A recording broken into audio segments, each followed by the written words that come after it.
Hola, muy buenas tardes a todos. Bienvenidos hoy un día más de su programa Respuestas Psicoanalíticas.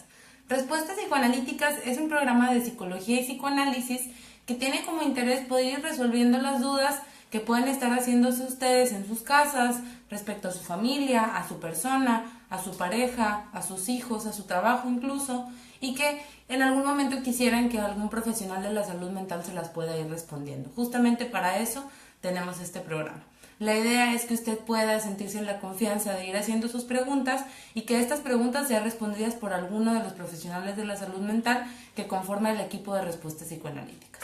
Este programa se hace por los diferentes psicólogos de CIPRE, Centro Psicológico, en donde tratamos de irle dando solución a estas inquietudes que puedan ir surgiendo a lo largo de la vida cotidiana. Mi nombre es Cintia Cirilo, soy psicoterapeuta de CIPRE en la sede del sur de la ciudad de Monterrey y el día de hoy estoy aquí para servirles, para poder ir resolviendo estas dudas. En algún momento les surge alguna inquietud, quisieran llamar a nuestro teléfono, se los proporciono, de igual manera está aquí en la descripción, es 8342-0000 o bien pueden hacernos su pregunta de manera anónima también a nuestro inbox en este Facebook, Cipre Psicología Preventiva. Y pues, ¿qué les parece si vamos comenzando? Nos hacen una pregunta que tengo por acá que nos dice: mi hijo tiene 8 años y siempre me lo reportan en la escuela, que en clase, cuando está trabajando en silencio, hace ruidos con la boca y eso molesta a sus compañeros. Pero me comenta la maestra que ella lo ha observado y el niño lo hace de manera inconsciente. Esa es una pregunta. Y después nos hace otra pregunta esta misma persona. Dice, otra pregunta.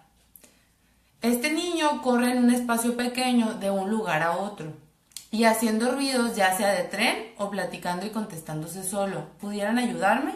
Bueno, estas dos conductas que nos describe de su hijo, valdría la pena que pudieran revisarse detenidamente en una evaluación psicológica. A esta persona que nos hace la pregunta, sí le recomiendo de manera pues muy atenta que pudiera acercarse con algún psicólogo para que pudieran hacerle una evaluación completa a su hijo, ya que estas señales a veces nos pudieran indicar alguna patología que requiere terapia psicológica.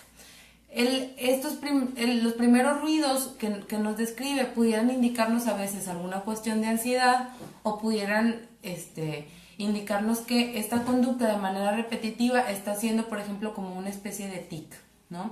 Pero cuando está acompañado de estas otras situaciones, por ejemplo, que el niño se retrae y empieza a correr en espacios muy pequeños, imitando sonidos de trenes o tratando de platicar con él mismo, pudiera indicarnos algunas otras cuestiones. Puede estar relacionado con la ansiedad, pero también puede estar relacionado con una dificultad para interactuar de manera social. Y también digamos que para que este niño pueda tener una relación de manera equilibrada con lo que lo rodea, ya sea con los objetos o con las mismas personas. Puede tener que ver con esto, pero también puede tener que ver con otras cosas.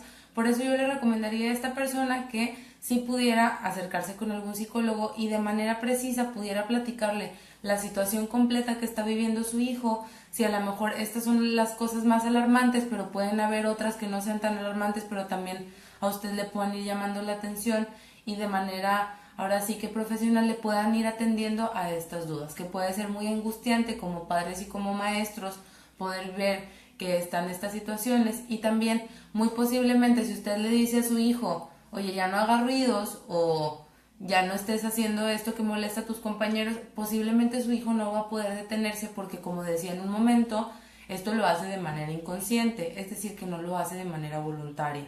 Cuando una persona no hace algo de manera voluntaria, a veces es muy complejo poder detener esta conducta porque le dan ganas.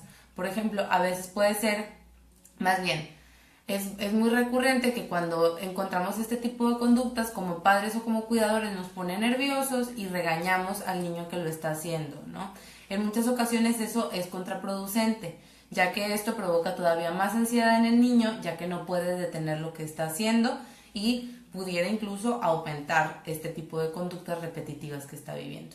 Esto muchas veces está acompañado con ansiedad, entonces es importante que este niño pueda ir liberando esta ansiedad desde otras perspectivas, pero la ansiedad ahora sí que en los niños se manifiesta de muchas maneras muy distintas, sobre todo porque los niños no tienen un lenguaje verbal tan desarrollado y entonces expresan la ansiedad de diferentes maneras. Sin embargo, si la está manifestando de esta manera, es muy recomendable que pueda acudir a una evaluación psicológica para poderle hacer las recomendaciones más adecuadas para el caso particular de su hijo. Yo sí le recomendaría que no lo dejaran pasar. Si esta persona está viéndonos en este momento o tuviera alguna duda un poco más precisa respecto a esto, con todo gusto se las podemos ir resolviendo. Cuando menciono mucho esta parte de evaluación psicológica, lo quisiera también aclarar. Generalmente cuando uno acude con un psicólogo, el psicólogo les va a pedir un periodo de entrevistas o de evaluación para poder entender la perspectiva general que está sucediendo con el paciente. Uno como psicólogo es muy complejo que empiece a trabajar sin conocer antes el caso o la situación particular que la persona está viviendo. ¿Por qué?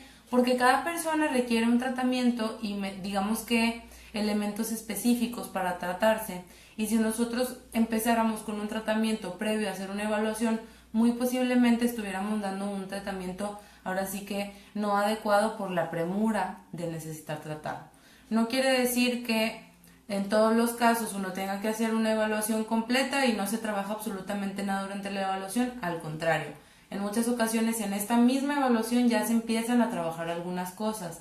Sin embargo, no es un trabajo tal cual como el que ya se lleva a cabo después de este proceso en un tratamiento propiamente dicho. Por eso es recomendable ahora sí que no saltarnos este paso. Bueno, ¿qué les parece si continúo con otra pregunta? Si alguien tiene cualquier pregunta por ahí que quiera que vayamos resolviendo, por favor, háganosla saber. A quienes se están incorporando en la transmisión, pues más o menos me vuelvo a presentar. Yo soy la licenciada Cintia Cirilo. Estamos transmitiendo este programa en donde el objetivo es que puedan ir ahora sí que manifestando estas preguntas que a veces quisieran hacerle algún psicólogo o algún profesional de la salud mental, y hay veces que no encontramos, que no conocemos a un psicólogo o nos da pena, digamos, que poderlo hablar algunas cuestiones muy íntimas. Muchas gracias por sus likes. Hay ocasiones en las que no encontramos estos espacios, no nos animamos, nos da pena. Entonces justamente por eso hacemos este programa, para que ustedes puedan ir diciéndonos sus preguntas, no les dé pena, o incluso escuchando sus preguntas en las preguntas que hace alguien más, ¿no? Entonces, pues a quien nos quiera ir preguntando, está este espacio abierto justamente para ustedes. Alguien nos hace otra pregunta, nos dice, si estoy triste, ¿puede significar que estoy deprimido? Esa es una pregunta muy habitual que justamente en muchas ocasiones cuando estamos en la consulta con nuestros pacientes, así como la palabra bipolaridad y así como la palabra depresión y así como ataque de ansiedad, son palabras que están cada vez más metidas en nuestro vocabulario porque afortunadamente se han hecho muchas campañas para concientizar sobre estas problemáticas. Sin embargo, a veces, cuando no estamos tan familiarizados con este trastorno mental que es la depresión o como estos que mencionaba, podemos confundirnos y pensar que por estar tristes o por un día que nos sentimos mal, estamos deprimidos. Y definitivamente no es así. La depresión es un trastorno clínico que ha sido tan estudiado porque es el trastorno o digamos que el motivo de consulta más frecuente a nivel mundial. Imagínense nada más cuántas personas desafortunadamente tienen y viven con esta problemática. Desafortunadamente muchas personas que tienen depresión no acuden con un psicólogo, pero hay otras personas que en algunos momentos se sienten tristes y se asustan porque a lo mejor escucharon que existe la depresión, porque saben que a lo mejor es una problemática que puede tornarse un poco grave y entonces surge más ansiedad de la que es necesaria. Bueno, la depresión, para poder tenerla, digamos que necesitamos cumplir ciertos criterios y tenemos que cumplirlos durante cierto tiempo determinado. Esto únicamente lo puede determinar un profesional de la salud mental, es decir, si alguien de los que están escuchando esta transmisión sienten, han sentido, sospechan que pueden estar viviendo con depresión, es muy recomendable que puedan acudir con un psicoterapeuta o con un psicólogo clínico que pueda ir discerniendo si ustedes tienen o no tienen depresión o qué es lo que les pudiera estar sucediendo para poder aclararlo y que no tengan que vivir con este malestar. Es completamente normal que ante alguna situación, digamos que de malestar, como una pérdida, como alguna situación conflictiva, como un cambio muy importante en nuestra vida, etcétera, etcétera, etcétera, podamos sentirnos tristes, aturdidos, desconsolados, que nos den ganas de comer menos, que tengamos dificultades para dormir. Pero si estas dificultades se extienden por una gran cantidad de tiempo, entonces pudiéramos estar sospechando de que estamos viviendo con una depresión.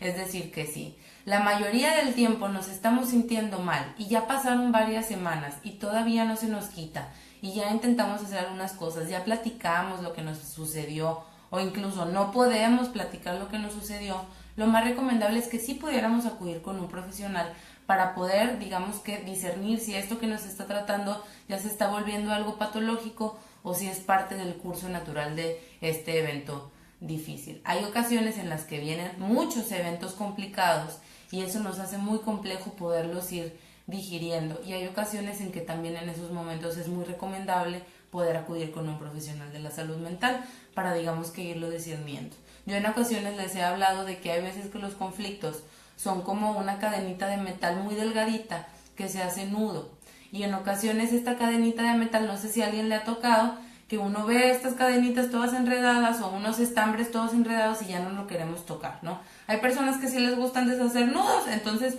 a esas personas no incluye a lo mejor este ejemplo, pero más o menos para ir explicando. Entonces a veces así ocurre con los conflictos emocionales. Vemos que está tan complicado que ya no nos queremos acercar.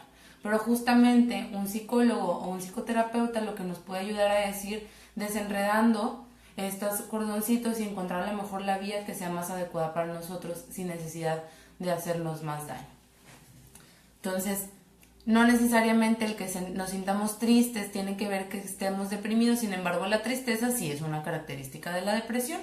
Simplemente para poder saber si estamos deprimidos o no, habrá que, ahora sí que buscar si además de la tristeza hay alguna otra tipo de características como la dificultad para dormir o la necesidad excesiva de dormir, por ejemplo, si nuestro apetito ha estado cambiando, si nuestras ganas de hacer las actividades cotidianas o que disfrutábamos mucho ha estado cambiando, si nos encontramos tristes o decaídos la mayor parte del tiempo, si nuestra manera de reaccionar ante las situaciones de la vida cotidiana no coincide con lo que estamos viviendo. Por ejemplo, si vemos alguna cuestión muy feliz, que generalmente nos hubiera causado mucha alegría y pues ahora la vivimos y como si no hubiera pasado nada, ¿no? O vemos algo muy triste y es como si no hubiera pasado nada, o nos ponemos muy felices, ¿no? O pasa algo muy agradable y en vez de ponernos felices nos ponemos tristes. Eso pudiera darnos a entender que a lo mejor hay sospechas de que pudiéramos estar teniendo algunos síntomas de depresión, pero nuevamente es muy importante que si usted sospecha se acerque con un profesional de la salud mental para cerciorarnos y sobre todo ver el tratamiento más adecuado para usted. La depresión no se quita sola por lo general, a menos de que haya una red de apoyo excelentísima y esta persona esté echándole todas las ganas del mundo. Sin embargo, desafortunadamente la misma patología de la depresión a veces impide poderle echar todas estas ganas. Entonces, si sospecha, acuda a recibir ayuda, por favor. Bueno, nos dice Eddie, ¿cómo afecta el cambio de un psicólogo a los pacientes? Híjole, Eddie, qué buena pregunta. Fíjate que esto tiene mucho que ver con cada persona en particular. ¿Por qué? Porque hay personas que pueden vincularse con mucha facilidad y entonces el cambio de psicólogo no sea tan, digamos que problemático o conflictivo. Obviamente para cada persona, cuánto tiene, sobre todo cuando, depende de muchas cosas, mira, depende de cuánto tiempo llevas yendo al psicólogo. Si llevas mucho tiempo posiblemente sea mucho más difícil cambiar de un terapeuta a otro. Depende de la facilidad o dificultad que se tenga para relacionarse con, digamos que con vínculos cercanos. Si eres una persona que le cuesta mucho trabajo vincularse y ya te habías vinculado con tu psicólogo, posiblemente sea complejo hacer un duelo de psicólogo para comenzar otro tratamiento, ¿no? Eso puede ser uno. Y si es una persona que fácilmente puede adaptarse a los, digamos que a los vínculos, poder, digamos que entrar en un vínculo y salir de otro, obviamente con su debida a lo mejor tristeza o a lo mejor con ciertos pensamientos de malestar. Eso es algo esperable, pero dependerá mucho de eso. Depende también de qué fue lo que te hizo que cambiaras de psicólogo, ¿no? Si, por ejemplo, si fue porque el psicólogo ya no te pudo seguir atendiendo, porque hubo alguna dificultad que requiriera hacer un cambio de profesional de la salud mental, si hubo un cambio de residencia, todos estos factores tendrán que ver pero sobre todo esto es una cuestión muy subjetiva que tiene que ver, pero definitivamente sí es algo que Es algo, por ejemplo, que nosotros como psicólogos en la consulta necesitamos revisar, porque, por ejemplo, hay pacientes que llegan que ya han acudido a tratamientos anteriores. Entonces, es algo que tenemos que ir evaluando porque obviamente las experiencias que se tienen anteriormente puede ser que influyan en un tratamiento posterior. Sin embargo, no quiere decir que ya no te puedas vincular nuevamente con un psicólogo o que pues el siguiente tratamiento ya no vaya a funcionar, porque a veces sí se tiene esta fantasía, como bueno, pues si ya fui a muchos tratamientos antes, ¿de qué sirve que vaya otro más? ¿No? Y no necesariamente es así. Vale la pena a veces hacer este nuevo intento de poder establecer algún tratamiento si se considera necesario. Espero haber resuelto tu pregunta, Eddie, y si tienes alguna otra pregunta más, por acá la resolvemos. Nos pregunta también Perla Ramos, aproximadamente cuánto tiempo dura el periodo de conocimiento del paciente. No sé a qué te refieras con periodo de conocimiento del paciente, Perla. Si te refieres a proceso de evaluación o este proceso, digamos que de entrevistas, como el primer momento en el que tiene el terapeuta con el paciente, por favor acláramelo. Si es así, ahorita te contesto. René Higuera, ¿cuántas sesiones son las comunes en casos de luto o depresión? Mira, René, la verdad es que para este tipo de cuestiones depende muchísimo de cada persona. No hay un tiempo aproximado. ¿Por qué? Porque hay algunas personas que digamos que pueden ir pasando por el proceso de duelo en 3 meses y hay personas que necesitan 3 años, ¿no? Entonces, obviamente el acompañamiento con un psicólogo deberá hacer que este duelo sea muchísimo más, digamos que llevadero. Sin embargo, esto va a tener que ver mucho con cada paciente. Tiene mucho que ver con la personalidad del paciente. Fíjate que esta pregunta se relaciona a la que nos hacía Eddie hace un momentito, de cómo afecta a los pacientes cambiar de psicólogo. Esto también tiene que ver con la forma de vincularse. Si es una persona que le cuesta mucho trabajo vincularse y perdió a un ser muy querido, entonces a lo mejor lleve cierto tiempo el tratamiento, lleve un tiempo prolongado. Si es una persona que no le cuesta mucho trabajo vincularse y no era un ser querido, digamos, o una persona muy cercana, a lo mejor hay un proceso de duelo, pero no es un proceso de duelo tan doloroso o tan complejo. También depende mucho si la persona es el primer duelo que vive o si ya ha tenido muchos duelos antes, porque eso definitivamente va a influir en la experiencia subjetiva que cada persona tiene sobre la situación. Entonces, no te puedo dar un tiempo determinado, pero sí te puedo decir que depende mucho de cada persona. Y hay veces que quisiéramos atravesar por estos procesos dolorosos de la manera más rápida posible, pero hay veces que vale la pena darle este tiempo, porque en muchas ocasiones cuando estamos presentando una problemática o una conflictiva actual, en muchas ocasiones nos permite trabajar estas problemáticas o conflictos que ya teníamos presentes en el pasado. Entonces, pues justamente vale la pena darle el tiempo necesario a lo que lleve una psicoterapia. Depende mucho de los objetivos del paciente, a veces duran un poco más de un año, a veces duran un poco menos, y hay ocasiones, dependiendo del paciente, que si el paciente se quiere quedar en un proceso, digamos que mucho más profundo, entonces puede durar más de 2 años, dependiendo de los objetivos y de las necesidades de cada paciente. Nos pregunta Pedro. Ay, no puedo bajar aquí la pregunta. Pedro Echeverry, nos dices que qué pasa con la transferencia. No sé a qué te refieres, en qué punto específico, Pedro, si me pudieras aclarar te lo agradezco. Dice Stephanie, ¿cómo se puede diferenciar si es amor o apego? ¿Cuáles son las características del apego? Bueno, Stephanie, el apego a veces se utiliza para hablar de, digamos que un vínculo que llega a ser patológico. El apego, la palabra apego viene de la teoría del apego de un autor que se llama Bowlby, y hay una serie de autores que también trabajan con este tipo de teorías. Y a veces se utiliza este término de apego para hablar de cuando tenemos una relación patológica o muy simbiótica. ¿A qué me refiero con esto? Por ejemplo, a una relación ya sea de pareja, amistosa o familiar, en donde una persona no puede hacer otra cosa sin la otra, donde hay una dificultad para tomar decisiones de manera individual. Ahora sí que lo que yo pudiera hablar sobre la diferencia es que cuando una persona está perdiendo su individualidad para estar con otra, entonces pudiera estarnos hablando de una situación patológica o una situación de conflicto, ¿no? En donde, pues ahora sí que para estar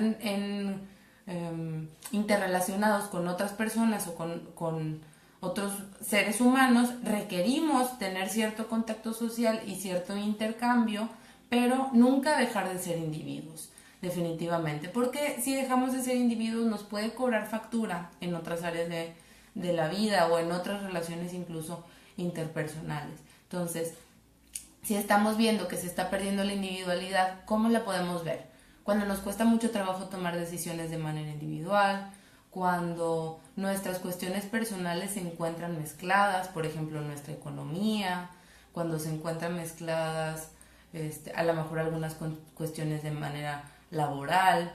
Hay ocasiones en las que la misma relación, ya sea si es una relación de trabajo, pues obviamente tienen que haber involucradas cuestiones laborales, ¿no?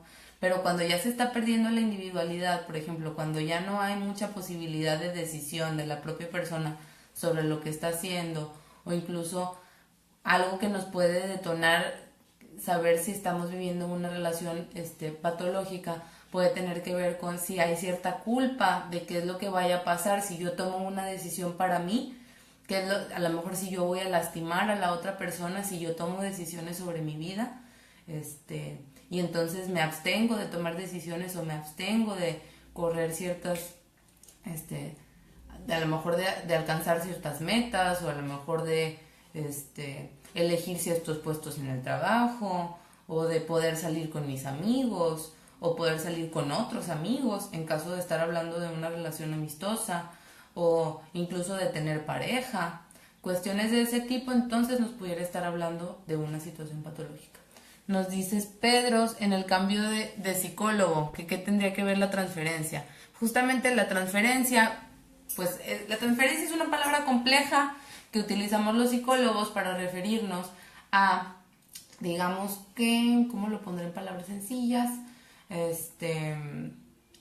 La transferencia nos referimos a aquellos sentimientos que se despiertan en el paciente cuando está en una relación de psicólogo-paciente.